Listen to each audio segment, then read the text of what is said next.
당신은 축복의 사람입니다라는 말씀의 제목을 함께 은혜를 나누었는데요.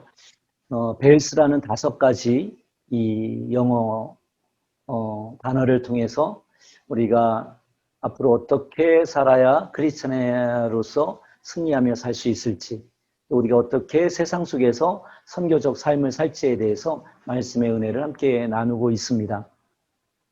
여러분, 지난 시간에 그 축복에 대해서 말씀을 나눴는데요. 우리가 축복의 사람이 되기 위해서는 먼저 자신을 축복할 수 있어야 됩니다. 그리고 두 번째로는 가족들을 축복할 수 있어야 됩니다. 그리고 세 번째로는 다른 사람, 성도나 또는 믿지 않는 누군가를 축복할 수 있는 사람이 되어져야 됩니다. 이 연못은 물이 고이면 썩게 되죠. 그 연못이 물이 고이지 않게 하기 위해서 물을 흘려보내야만 다시 새로운 물이 채워지는 것처럼 저와 여러분이 축복의 사람이 되기 위해서는 계속해서 축복을 흘려보내 주어야 하는 축복의 통로가 되는 것이 매우 중요합니다. 그러면 어떻게 우리가 축복을 해야 하는 것이죠? 첫 번째, 자신에게 확신과 격려의 말을 하는 것입니다. 사랑하는 사람들에게 확신과 격려의 말을 해주는 거예요. 그리고 또 나와 함께 세계를 품은 교회 공동체로서 하나의 가족으로 허락하신 성도들을 위해서 확신과 격려의 말을 해주는 것입니다. 그리고 믿지 않는 또 다른 누군가에게 하나님께서 내게 만남을 허락하시는 또 다른 이웃들에게, 믿지 않는 사람들에게 확신과 격려의 말을 해주는 것이 바로 축복의 첫 번째 단계입니다. 두 번째는 친절한 행동을 하는 것입니다. 그 사람을 위해서 착한 일 한 가지를 하는 것입니다. 그리고 세 번째로는 아주 조그마한 마음이 담겨져 있는 선물을 하는 것입니다. 그것이 어떤 것이든지 관계는 없는 것이죠.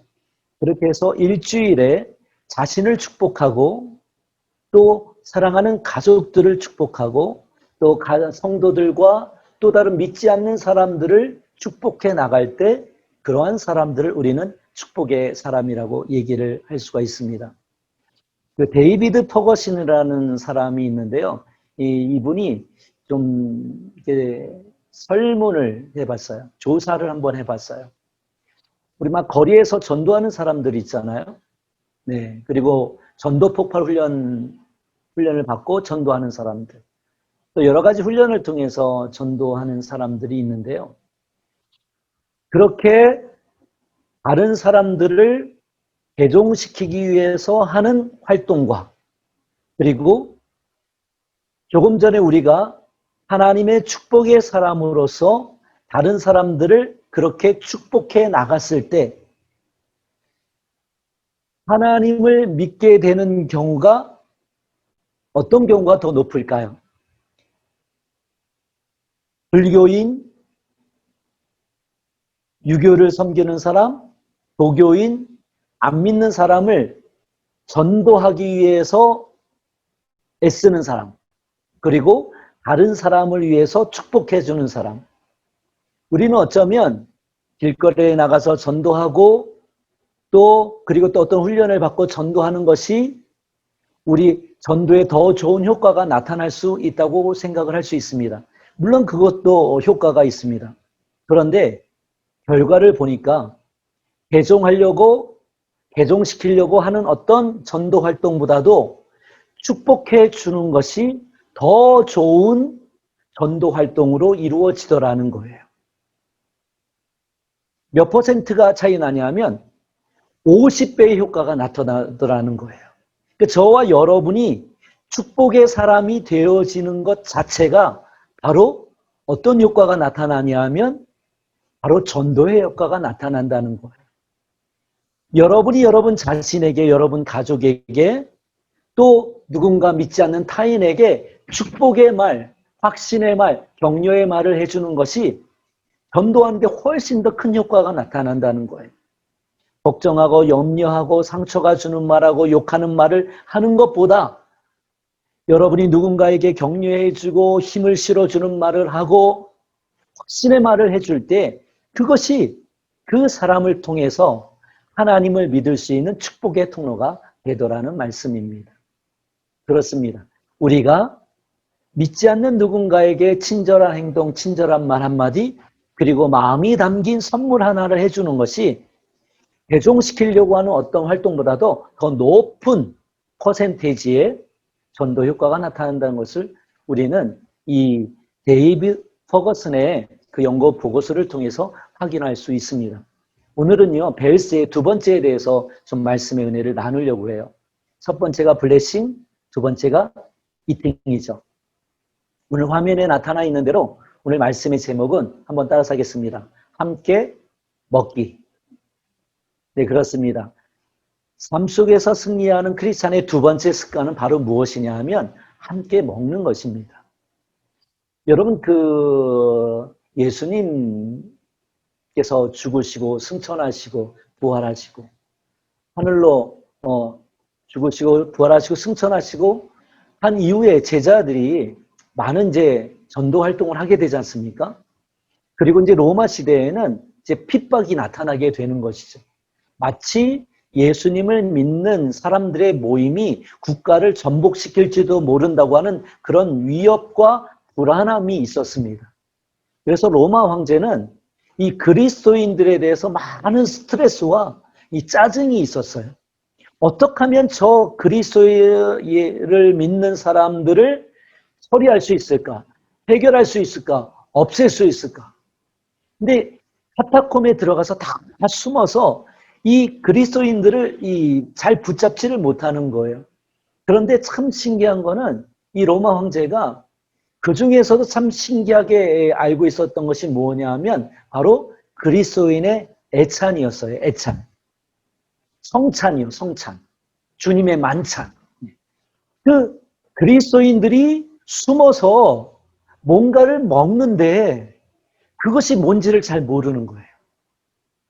그리스도인들이 그 카타콤에 숨어서 무언가를 먹는데 어떻게 어떤 형식으로 무엇을 먹는지를 잘 모르는 거예요. 그래서 극단적인 소문은 어떤 소문도 났었냐 하면 인간을 먹는다. 그래서 그리스도인들은 식인종이다라고 하는 소문을 퍼뜨려서 이 그리스도인들에 대한 안 좋은 이미지를 확산시켜서 그리스도인들을 색칠해내고 잡는데 일조를 하게 하는 그런 전략까지 쓰는 경우도 있었어요. 하여튼 그 카타콤에 숨어서 예수를 믿는 그리스도인들이 무언가를 먹는 것에 대한 어떤 그 환상 그런 것들이 있었던 거예요. 도대체 저게 뭐냐? 네. 그게 뭐였습니까? 바로 애찬이었었죠. 그것이 무엇이었습니까? 바로 성찬이었었죠. 주님의 만찬인 것이죠. 그리스도인의 삶 속에서 핵심적으로 드러나야 될 것이 하나 있다고 한다면 그것이 무엇이냐면 바로 먹는 것입니다. 제가 이거를 잘 몰랐어요. 그냥 사역만 열심히 하면 되는 줄 알았어요. 하나님이 기뻐하시는 일만 열심히 하면 되는 줄 알았어요. 그런데 성경을 천천히 읽어보고 또 시간을 지내면서 주변에 있는 많은 그리스도인의 공동체를 보면서 그리스도의 공동체 속에서 회복의 역사가 나타나는 공동체를 보게 되면 이 식탁 공동체, 밥상 공동체, 먹는 것에 대한 풍성함이 있는 것을 보게 되었어요. 그때부터 저도 성격상으로는 내성적이고 누군가와 함께 어울려서 먹는 것에 대해서는 그렇게 즐겨하는 사람이 아니었었어요.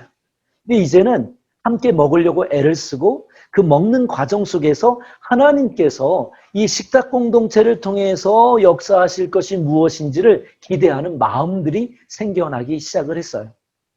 한마디로 초대교회 공동체인 이 크리스찬의 공동체에는 먹는 것이 핵심이었어요. 먹기 위해서 모인 거예요. 그 애찬을 통해서, 그 성찬을 통해서 주 예수 그리스도와 함께 제자들이 먹었던, 함께했던 그 주님과의 만찬을 기념하기 위해서 모이면서 모든 삶의 어려움들을 극복하고 이겨나가고 마침내는 그 믿음을 승리로, 축복으로 바꾸어가는 놀라운 은혜를 경험하게 되는 것을 우리는 역사를 통해서 발견해 나갈 수가 있습니다. 오늘 말씀 저희들이 한번 읽어보았잖아요. 여러분들에게 질문을 한번 하고 싶어요. 첫 번째가 뭐냐면 인자가 온 것은 땡땡땡땡이다 라고 했을 때 여러분 여기에다가 무엇을 집어넣고 싶습니다. 인자는 예수님을 의미하는 것이죠. 예수님이 이 땅에 온 것은 땡땡땡 하기 위해서이다. 마가복음 14장 45절에서는 인자가 온 것은 섬기기 위해서 오셨다고 말씀을 해주고 있어요. 두 번째는요. 인자가 온 이유가 무엇일까요?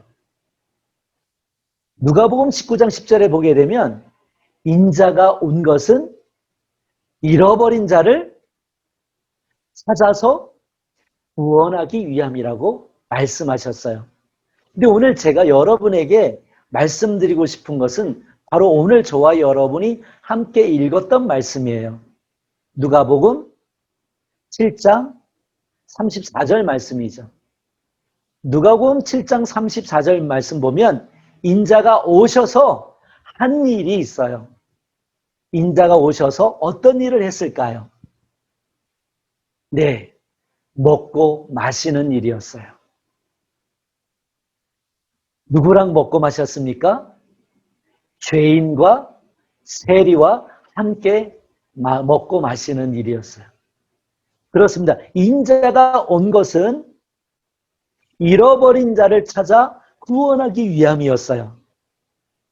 인자가 온 것은 다른 사람들을 섬기고 도와주고 구제하고 그리고 그 사람들을 아름답게 살아갈 수 있도록 풍성하게 살아갈 수 있도록 세워주기 위함이었어요.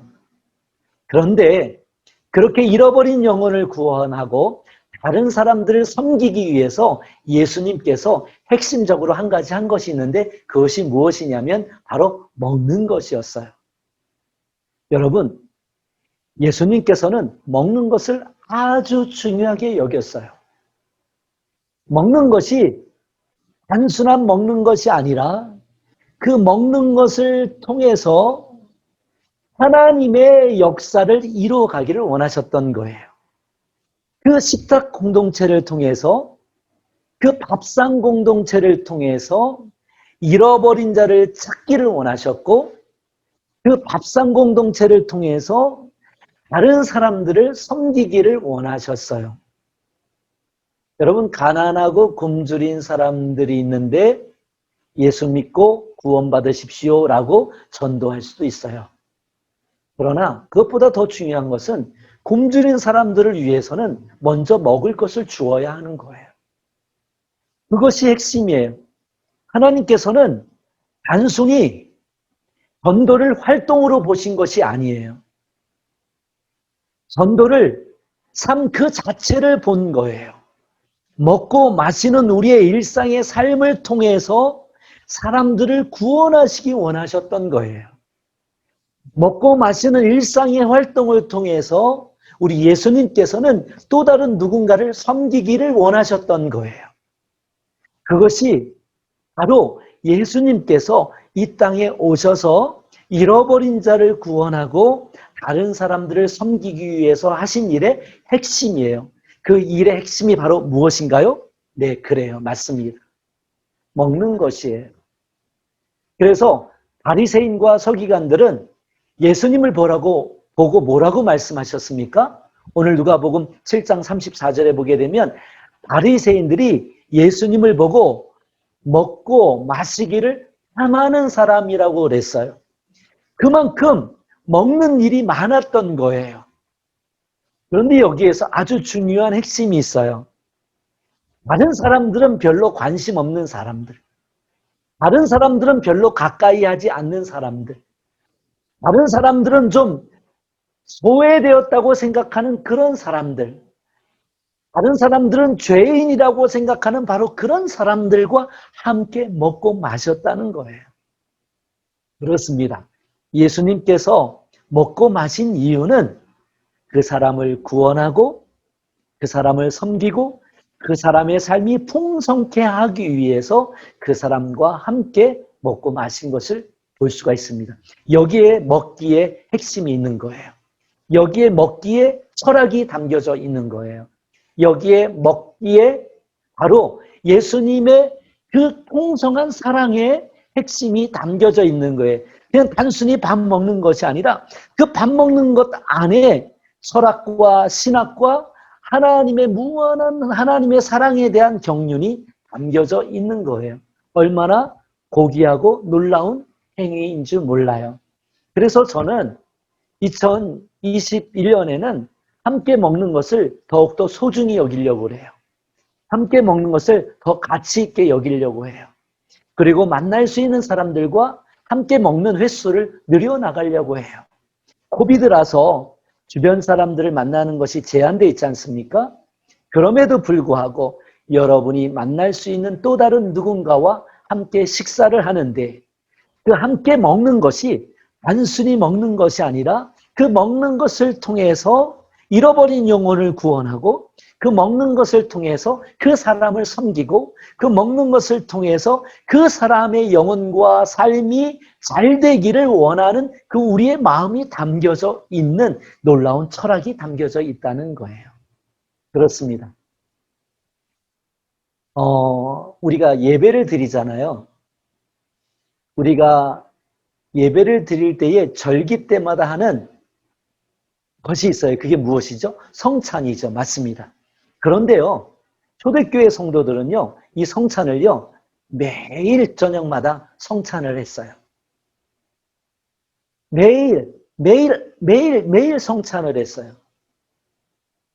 매일매일 성찬을 했어요. 저녁에는 애찬을 하고요, 아침에는 성찬을 했어요. 그러니까 먹는 것이 그 카타콤의 핵심이었던 거예요. 그 먹는 것을 통해서 하나님의 사람으로서의 정체성을 찾아 나갔던 거예요. 그렇기 때문에 내가 먹는다고 하는 것은 단순히 육신의 생명을 유지하기 위해서 먹는 의미도 있지만 어떤 것이 담겨져 있는 거예요? 그리스도인들에게는 철학이 담겨져 있는 거예요. 그리스도인들에게는 사랑이 담겨져 있는 거예요. 그래서 우리가 예배를 잘 드린다고 했을 때 카타콤에서 그 초대교회 성도들이 예배를 잘 드린다고 했을 때 그 성찬을 통해서 저녁 때 가족들과 함께 애찬을 하는 것, 또 다른 믿지 않는 사람들과 떡을 떼는 것, 나누어 주는 것, 섬기는 것, 이게 바로 예배가 겉으로 드러나기 위해서 무엇이 핵심이었냐 하면 바로 먹는 것이 핵심이었다는 것을 우리는 보게 되는 것입니다. 한번 따라서 하겠습니다. 설교는 영상이 아니다. 설교는 단순히 보여주기가 아니라는 거예요. 오늘 지금 영상으로 지금 설교를 하고 있잖아요. 그러니까 우리의 크리스찬의 힘은 단순히 이 영상으로 보여주는 것에 있는 것이 아니에요. 이 크리스찬의 힘은요, 크리스찬의 축복은요, 단순히 영상을 보여주는 것에 있는 것이 아니에요. 어디에 있어요? 우리의 삶 속에서, 우리의 일상 속에서 내가 무엇을 하느냐에 달려있는 거예요. 지지난 시간에 믿음에 대해서 이야기를 드렸잖아요. 믿음은 일종의 일회성의 행동이 아니라 우리의 삶 속에 지속적으로 나타나는 믿음의 행동이다라고 말씀을 드렸어요. 그렇다고 한다면 오늘 예배를 드리는 여러분의 믿음이 나타나기 위해서는 여러분이요, 여러분들의 가족과 사랑하는 가족과 함께 음식을 대할 때 식탁 공동체를 만들어 갈 때에 그 공동체, 밥상에 함께하는 그 공동체의 자리에 하나님의 사랑과 하나님의 은혜와 하나님의 무한한 그 계획들이 담겨져 있다는 것을 받아들이는 행위라는 거예요. 놀라운 행위라는 거예요. 그리고 제가 여러분들과 함께 식사를 하는 그런 기회를 찾아갈 텐데요. 그 식사를 함께하는 자리가 단순히 신방하고 단순히 목사가 여러분들과 형편을 여러분들의 형편과 처지를 들어주는 상담의 자리에 머무는 것이 아니라 하나님의 놀라운 구원의 계획과 하나님의 놀라운 축복의 계획과 여러분 삶 전체를 통해서 역사하시기 원하시는 하나님의 놀라운 계획들이 담겨져 있다고 하는 것을 의미한다는 거예요. 저는 이 말씀을 준비하면서 계속해서 이 마음의 감격이 다가와요. 내가 이런 마음으로 앞으로 식사를 해야 되겠구나. 내가 이런 마음으로 가족들과 식사를 해야겠구나. 내가 이런 마음으로 우리 이 사랑하는 세계를 품은 교회 성도들과 식사를 해야겠구나라고 하는 이 마음이 다가오기 시작을 하니까 식사를 한다고 하는 그 자리가 전에는 내성적인 성격이기 때문에 조금 마음의 준비와 기도의 준비와 그 다음에 담대함이 좀 필요한 자리였었는데 이제는 그 자리 자체가 하나님의 사랑과 축복과 은혜의 자리인 것이라는 것이 다가오니까 이 마음의 평안함과 자유함이 이제 다가오기를 시작을 했어요. 그렇습니다. 예배의 은유적 표현은 식사하기로 나타날 수 있다는 거예요. 여러분들이 누군가를 위해서 후하게 대접하는 행위는 하나님 나라를 확장하는 기회가 되어질 수 있다는 거예요. 여러분이 누군가에게 후하게 대접하는 행위는 하나님 나라를 확장할 수 있는 선교적 기회라는 거예요. 그래서 저는 이 성격적으로 대접을 잘 하시는 분들 계시잖아요. 그런 분들은 하나님께서 큰 은사를 주셨다고 생각을 해요.